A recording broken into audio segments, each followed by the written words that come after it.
우리 함께 읽으신 말씀을 가지고 내 안에 야곱의 DNA라는 제목으로 하나님 말씀 전하도록 하겠습니다. 저희는 앞으로 이제 한동안 이 야곱에 대해서 함께 공부하고 살펴볼 예정입니다. 제가 이 야곱을 묵상하면서 이 야곱을 함께 나누었으면 좋겠다라는 그런 생각을 해보았는데요. 왜 그런 마음을 이제 먹었을까요? 이 야곱을 보니까 이 현대를 살아가는 참 우리의 모습과 너무나 비슷하더라고요. 우리 보통 이 삶을 살아가는 우리의 모습과 같은 그런 모습이 야곱의 삶 가운데 잘 나타나 있는 것을 보게 되면서 우리 성도님들과 함께 이 말씀을 나누며 은혜를 나누면 좋겠다라고 생각하며 이제 준비를 하게 되었습니다. 여러분, 야곱은 뭐 특출나거나 이제 화려한 사람은 아닙니다. 때로는 뭐 욕심이 많지만 뭐 잔머리 굴리다가 오히려 당하기도 하고 평생에 고난을 너무나도 많이 당하기도 한 그런 아주 평범한 인생을 살았던 사람입니다. 그럼에도 불구하고 그가 뭐 역경과 고난이 있다 할지라도 하나님 앞에서 이제 뚜벅뚜벅 그 길을 걸어가는 거예요.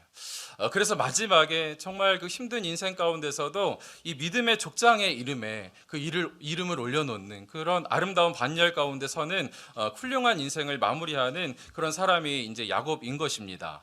이 야곱의 인생을 요약한 성경 구절이 있다면 이 창세기 47장 9절 말씀에 이런 말씀이 있습니다.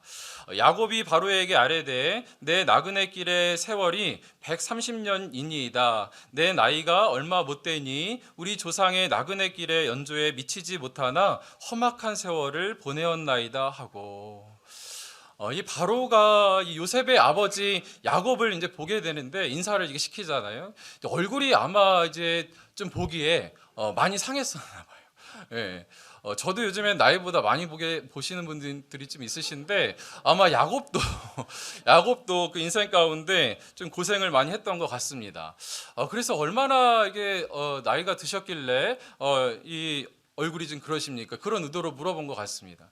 그랬더니 사실은 내 나이가 그렇게 많지는 않습니다. 내 선조들에 비해서 그 연조가 많이 미치지 못하고 한 130살 정도 되는데 내가 험악한 인생을 보냈습니다 라고 그렇게 고백을 하는 것입니다.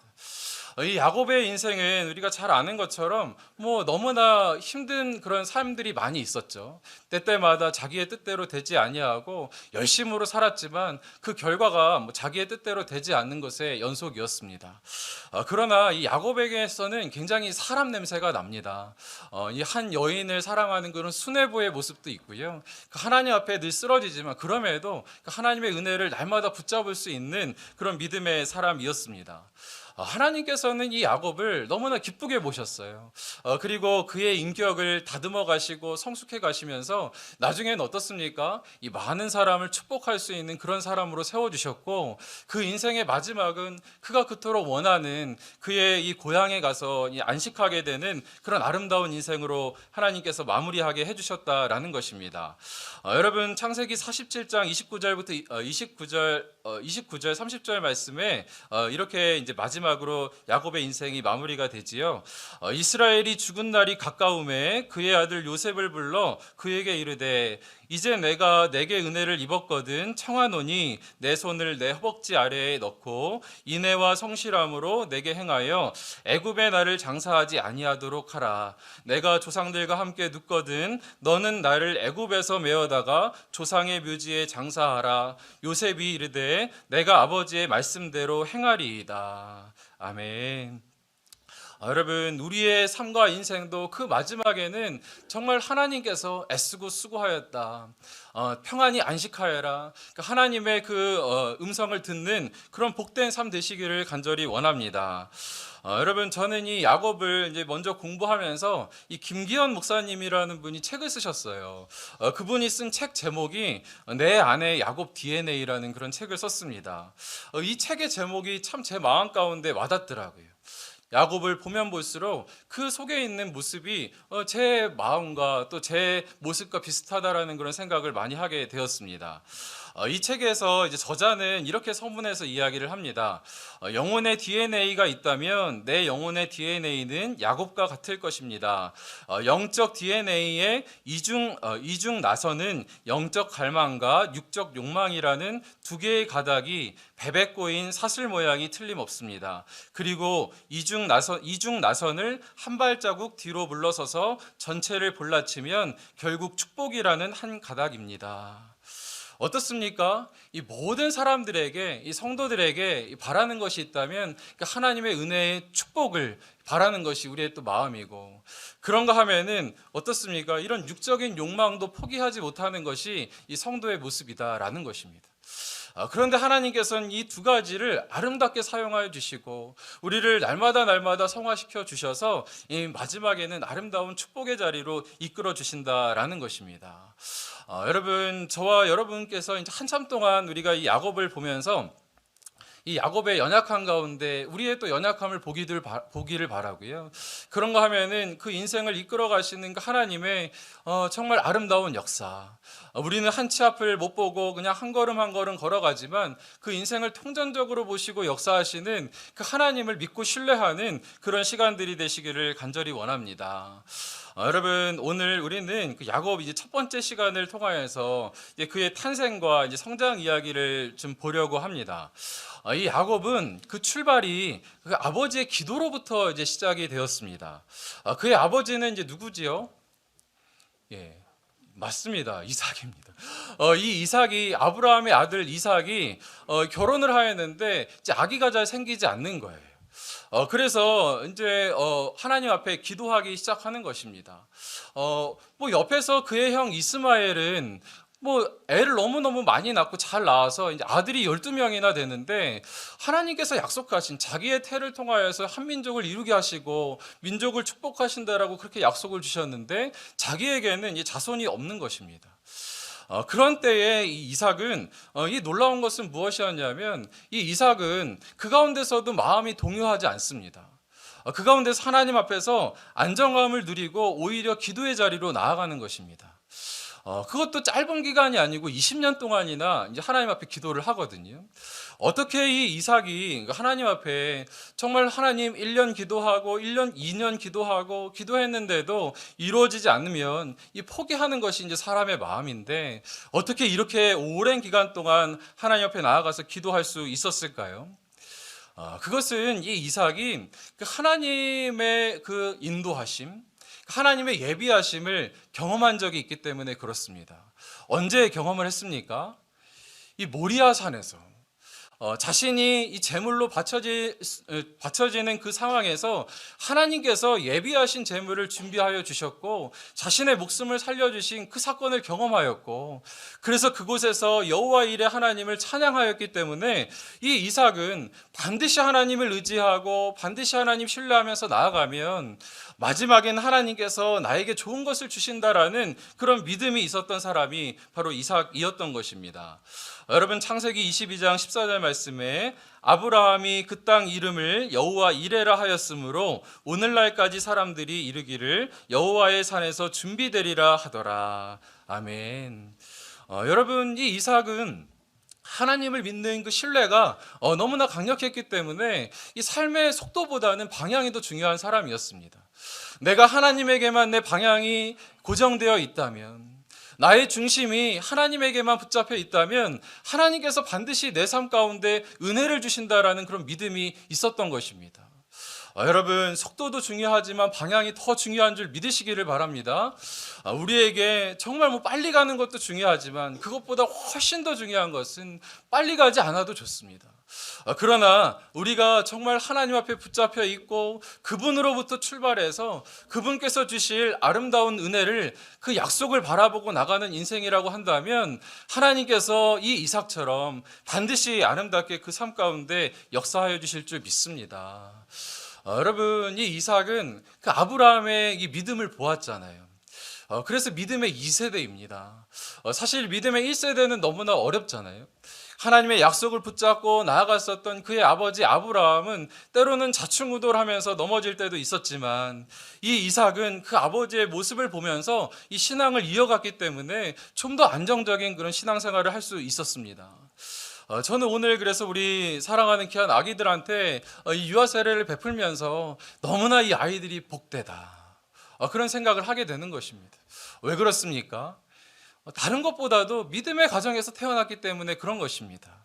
여러분 가운데서도 믿음의 1세대들이 있으시잖아요. 얼마나 어렵게 그 가운데서 이 믿음으로 한 가정에 처음 믿는 자가 되셔서 어렵게 힘들게 이 신앙생활을 하시는 것을 보면은 절로 중보기도가 나오는 것 아닙니까? 그런데 그 믿음의 유산을 물려받은 2세대는 아무래도 그 가운데서 더 안정적으로 평안하게 이 신앙생활을 하게 되는 것을 보게 되는 것입니다. 그래서 여러분, 이 믿음의 유산을 우리가 잘 물려받기를 바라고 아름답게 흘려보내는 저와 여러분이 되시기를 간절히 원합니다. 그래서 우리 아이들이 신앙생활을 시작할 때에 다시 그냥 밑바닥에서 시작하는 것이 아니고 이 부모님들이 물려주신 그 신앙에서부터 출발하여서 더 아름다운 그런 믿음의 유산을 이어가는 그런 복된 가정들이 되시기를 주님의 이름으로 축원합니다. 그래서 여러분, 생각해 보니까 하나은혜교회도 너무나 복된 거예요. 저희가 아무것도 없는 그러한 곳에서 시작한 것이 아니고 정말 아름답게 이제 분당우리 교회에서 지난 20년 동안 그렇게 애쓰며 수고하며 하나님을 붙잡고 쌓아왔던 그 믿음의 이 전적이 있고 믿음의 유산이 있기 때문에 거기서부터 출발하는 것이 얼마나 우리에게 복되는가 이 생각을 하게 되는 것입니다.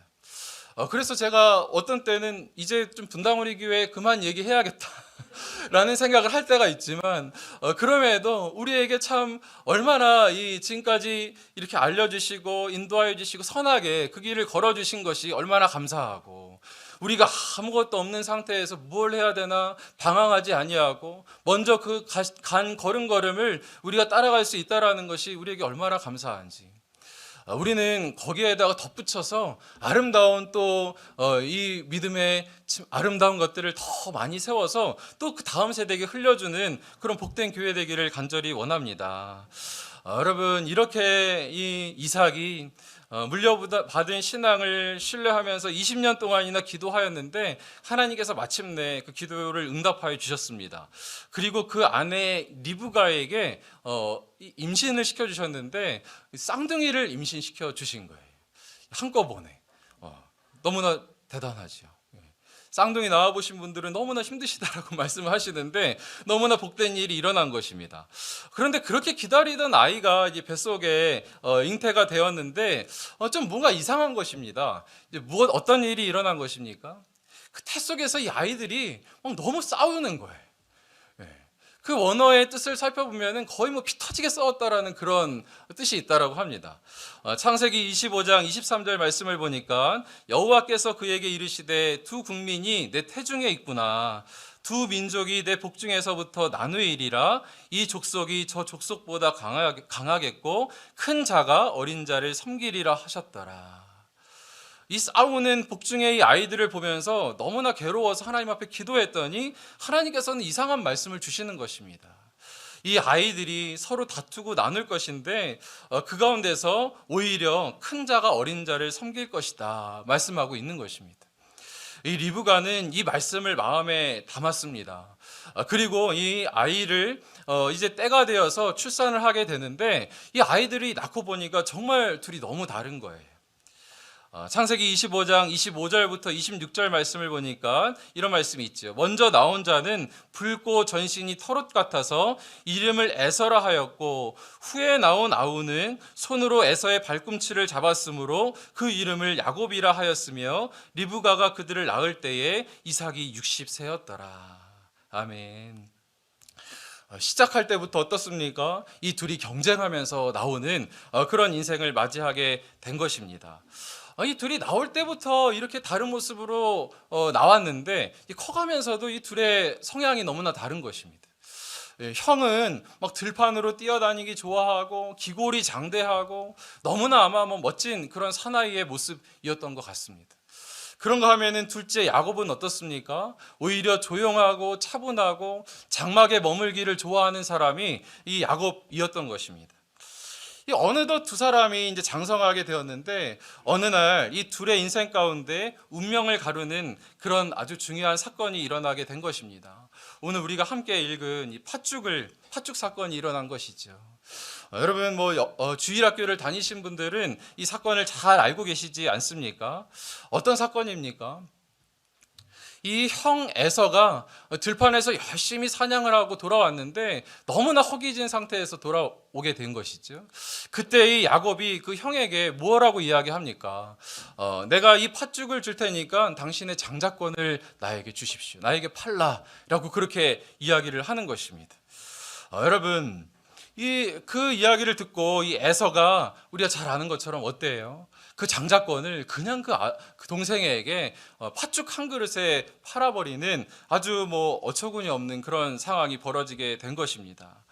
여러분, 이것은 그저 이 형의 그런 장자권에 이건 어떤 물질적인 내가 장자권을 빼앗아서 아버지의 재산을 더 많이 얻어야겠다, 이러한 인간적인 욕심에서 나온 그러한 사건으로 볼 뿐만이 아니고 이 가운데서는 매우 영적인 그런 의미가 있다라는 것을 우리는 기억해야 될 줄 믿습니다. 그래서 오늘 저는 이 사건을 조금 더 이제 살펴보기를 원하는데요. 여러분, 이 야곱이 왜 이렇게 형의 그런 장자권에 이렇게 집착을 하였을까요? 이 야곱이 형의 장자권을 빼앗아서 내가 아버지의 재산 더 많이 물려받고 싶어서 그랬을까요? 아마 이 야곱도 가만히 있었으면 이삭이 워낙 큰 부자였기 때문에 자신에게 형만큼은 아니어도 어마어마하게 큰 재산이 돌아오게 된다는 것을 알고 있었을 것입니다. 그리고 실제로 이 장자권을 얻었다 하더라도 이 야곱이 그에게 돌아오는 것은 아무것도 없었어요. 그럼에도 불구하고 이 야곱이 왜 이 장자권을 그렇게 원했을까? 그것은 여러분, 이 야곱은 그가 원했던 것은 그저 형에게 있는 어떤 인간적인 특권을 원한 것이 아니고 이 가정에 주신 아름다운 영적인 축복권을 원하였던 것입니다. 이것을 살펴보기 위해서는 우리가 창세기 25장 27절 말씀을 다시 한번 보기를 원하는데요. 제가 한번 읽어드리겠습니다. 그 아이들이 장성함에 에서는 익숙한 사냥꾼이었으므로 들사람이 되고 야곱은 조용한 사람이었으므로 장막에 거주하니. 여러분, 이 야곱이 조용하였다라는 이 단어가, 이 조용한이라는 것이 그저 그냥 야곱이 수줍고 어떤 내성적이고 엄마와 같이 소꿉놀이 좋아하고 이런 단어가 아니라, 이 단어는 여기에는 조용한이라고 이 표현이 되었지만 이 단어는 실제로 원어에서는 탐임이라는 그러한 단어인데, 이 단어의 뜻은 무엇이냐면 온전한, 순전한이라는 그런 뜻을 가지고 있습니다. 그래서 이 빅터 해밀턴이라는 이 유명한 주석가는 그것을 보면서 무엇라고 이야기를 하냐면, 단순히 이 단어 탐이라는 단어는 이 야곱을 그저 조용하고 내성적인 아이로 표현하는 것이 아니다라고 그렇게 이야기합니다. 오히려 이 단어는 어느 때 쓰여졌냐고 한다면 이 단어는 온전하고 순전한이라는 이 뜻을 가지고 다윗을 표현할 때, 다윗을 순전한 다윗이라고 이야기할 때, 욥을 순전한 욥이라고 이야기할 때 쓰여졌던 단어가 바로 여기서 조용한이라고 해석된 탐임이라는 단어다라는 것입니다. 그래서 여러분, 이것은 무슨 뜻입니까?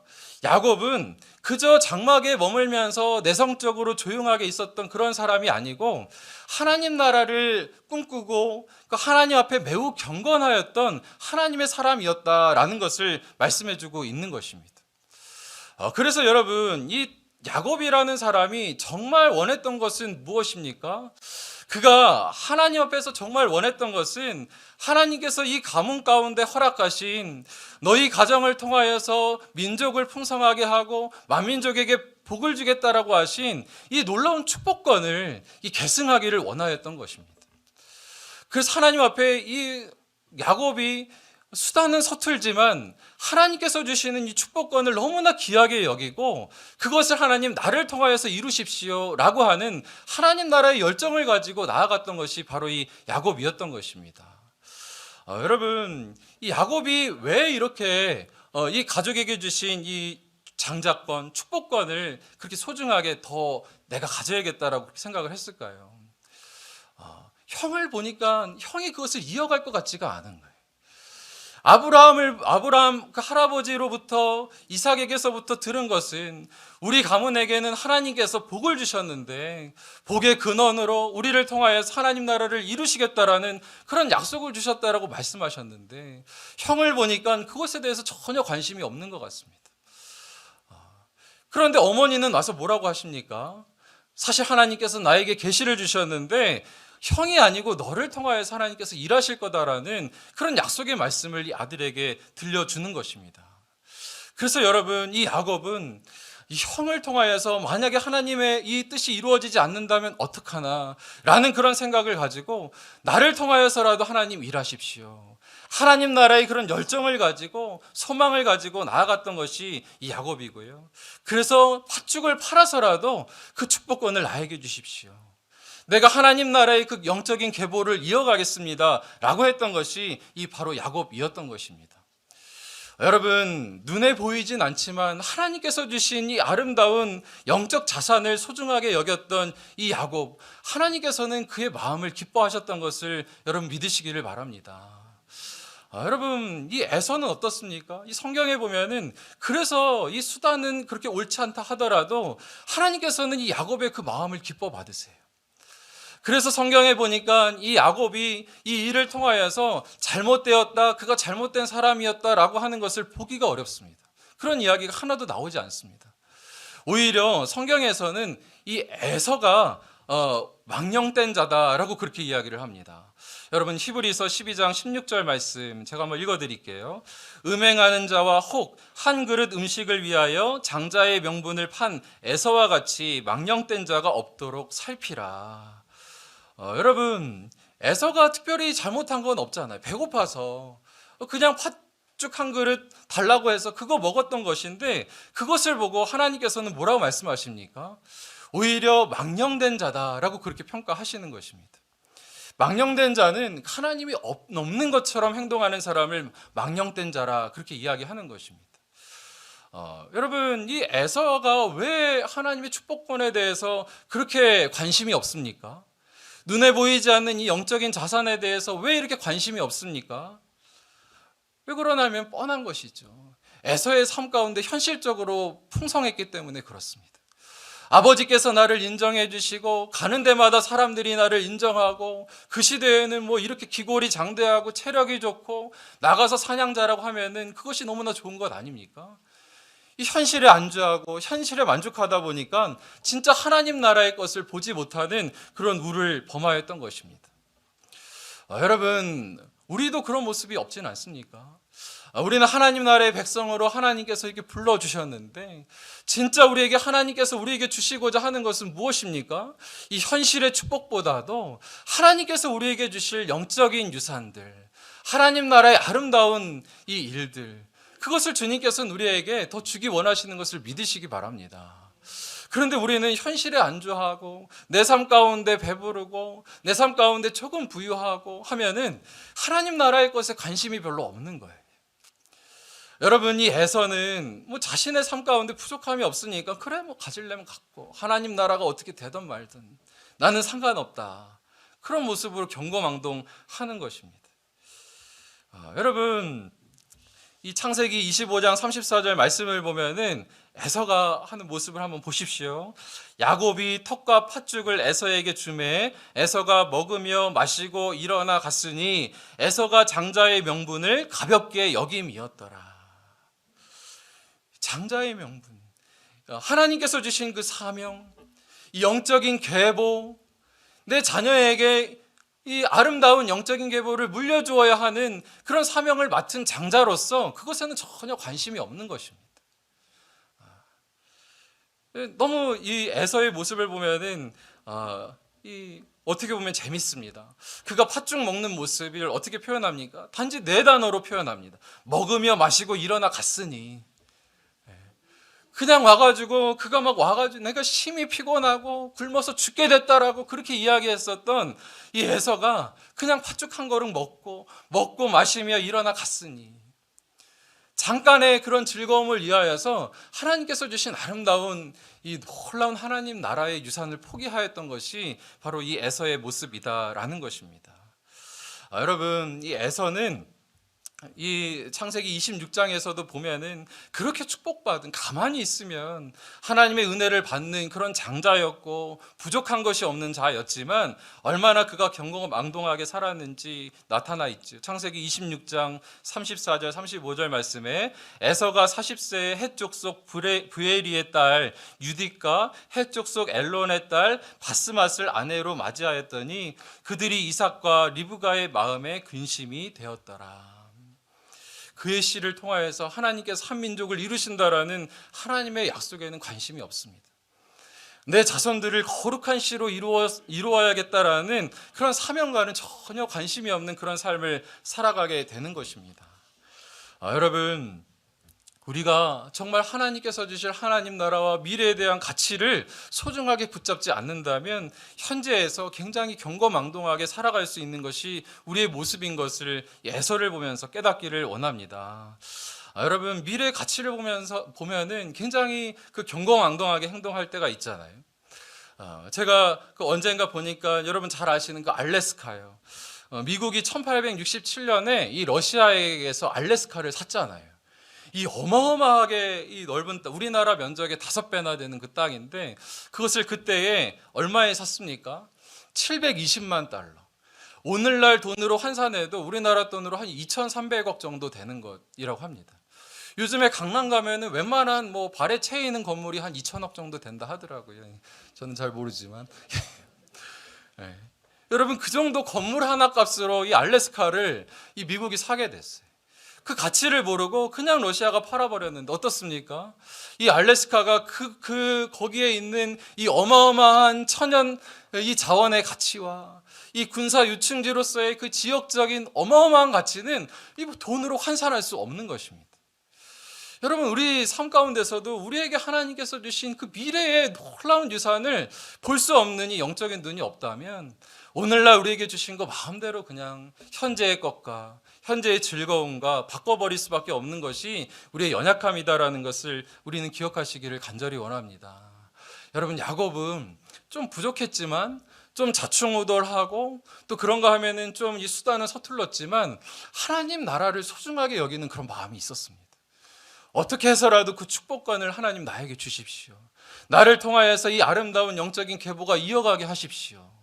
주님 앞에 나아갔을 때 하나님께서 그를 사용하여 주신 것입니다. 여러분, 정말 중요한 것을 붙들 수 있는 저와 여러분이 되시기를 간절히 원합니다. 여러분, 예수님께서는 정말 굶주린 상태에서 어떻습니까? 이 시험을 당하시잖아요. 40일 이를 에서와는 비교도 안 될 정도로 굶주린 그런 상태에서 이 마귀가 예수님을 공격합니다. 마태복음 4장 2절부터 4절 말씀에 40일을 밤낮으로 금식하신 후에 줄이신지라 시험하는 자가 예수께 나와서 이르되 내가 만일 하나님의 아들이여든 명하여 이 돌들로 떡덩이가 되게 하라. 예수께서 대답하여 이르시되 기록되었으되 사람이 떡으로만 살 것이 아니요 하나님의 입으로부터 나오는 모든 말씀으로 살 것이라 하였느니라 하시니. 아멘이십니까? 아멘.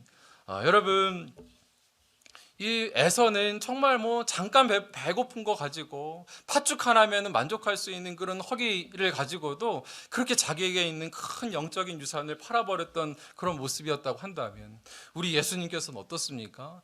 정말로 이 40일을 밤낮 굶으신 그런 상태에서도 하나님 나라의 가치를 포기하지 않으셨던 것을 우리가 보게 되는 것입니다. 여러분, 저희도 정말 주 안에서 이 에서처럼 먹고 마시며 일어나 갔으니 내 삶 가운데 잠시 우리를 만족하게 할 수 있는 그것 때문에 그것을 붙잡는 여러분이 되시지 않기를 간절히 원합니다. 여러분, 저는 오늘 이 존 워너메이커 이야기를 하면서 이 말씀을 이제 마치려고 합니다. 전광 목사님이라는 분이 쓰신 이 성경이 만든 사람 백화점 왕 존 워너메이커라는 그런 책이 있는데 정말 수술 넘어가는 책이지만 대단히 도전이 되는 책입니다.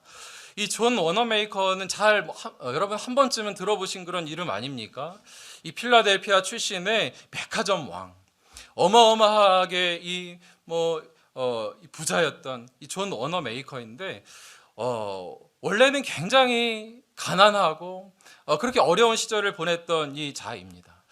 그런데 이 자가 정말 그 하나님 안에서 잘 자라서 나중에는 이렇게 유력한 그런 재벌이 되고 사업가가 되었습니다.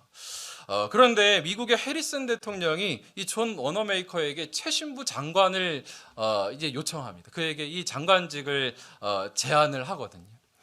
그런데 이 존 워너메이커가 어떻게 이야기를 합니까? 이 워싱턴 DC가 거기 정부가 있으니까 거기서 가서 근무를 해야 되는데 매주마다 내가 내 고향인 필라델피아에 섬기던 그 교회에 가서 출석하게 해주고 그곳에 가서 내가 늘 섬기던 그 아이들 주일학교 교사로 섬길 수 있도록 그렇게 허락해 주신다면 제가 최신부 장관으로 섬기겠습니다. 그렇게 이야기를 했다고 합니다. 너무 멋지지 않습니까? 그래서 그 소식을 들은 그 어떤 기자가 물어보는 거예요. 그에게 아니 존 회장님 이 장관직이 주일학교 교사만도 못합니까? 그렇게 비웃음조로 그렇게 물어보니까 이 존 워너메이커가 뭐라고 이야기합니까? 저에게 있어서 몇 년 하는 그런 장관직은 그저 부업에 불과합니다. 다른 비즈니스는 주일학교에 비하면 그저 하나의 일에 불과합니다. 그렇게 고백을 하는 것입니다. 그러면서 마태복음 6장 33절 말씀 먼저 그의 나라와 그의 일을 구하라 그리하면 이 모든 것을 너에게 더하시리라 이 말씀이 저의 헌신의 비밀입니다. 그렇게 고백을 하였다는 것입니다. 여러분 삶 가운데 정말 최신부 장관이 아니라 조그만 요직 하나 허락한다고 한다면 우리에게 제안한다고 한다면 주일 근무 안 해도 되지요. 그렇게 하실 분들이 거의 없으신 것 같아요. 할렐루야. 여러분 이 존 워너메이커가 84세가 됐을 때 그가 이 사업가로서 60주년이 되는 그 기념 행사에서 또 한 기자가 그에게 물었대요. 회장님 이 어마어마한 사업적인 이 아름다운 것을 이렇게 세워 놓으셨는데 지금까지 투자하신 것 중에 가장 성공적인 투자는 무엇이었습니까? 그렇게 물어봤는데 이 존 워너메이커가 뭐라고 대답했을까요? 뭐라고 대답했는지 아십니까? 그가 이렇게 대답했습니다. 내가 10살 때 $2.75를 주고 예쁜 가죽 성경 한 권을 구입했어요. 이것이 내 인생에서 가장 위대한 투자였습니다. 아멘. 여러분 믿으십니까? 여러분 우리 사랑하는 귀한 자녀들 우리에게도 하나님께서 사명을 주셨습니다. 이 아름다운 영적인 계보를 다음 세대에 이어주라고. 우리 아이들에게 무엇을 물려주고 싶으십니까? 그리고 여러분의 삶 가운데 정말 무엇을 붙잡고 싶으십니까? 우리가 이 에서와 같은 모습이 누구에게나 있지만 그럼에도 정말 하나님 앞에 기도하고 이 말씀 가운데 충만하여서 정말 우리가 붙잡아야 할 것, 눈에 보이지는 않지만 하나님 나라에 보이지 않는 그런 아름다운 가치, 비교할 수 없는 그런 가치를 붙잡는 저와 여러분이 되시기를 간절히 원합니다.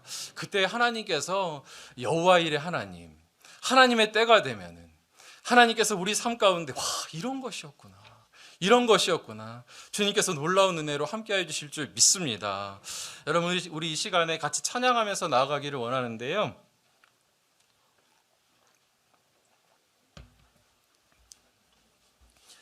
우리 찬양하실 때에 우리 우물가의 여인처럼 난 구했네 헛되고 헛된 것들을 우리 찬양 같이 하면서 우리 한번 우리를 돌아보고 또 하나님 앞에 정말 하나님 우리의 영적인 눈이 띄어져서 하나님 나라의 것, 더 소중한 것, 우리가 영원히 누릴 수 있는 것, 지금 현재 내가 붙잡을 수 있는 것보다도 훨씬 더 그 큰 가치를 우리가 붙잡을 수 있는 용기와 믿음 허락하여 주시옵소서. 우리 같이 한번 그렇게 바라는 마음으로 함께 찬양하면서 나가도록 하겠습니다. 우물가의 여인처럼 난 구해 헛되고 헛된 것들을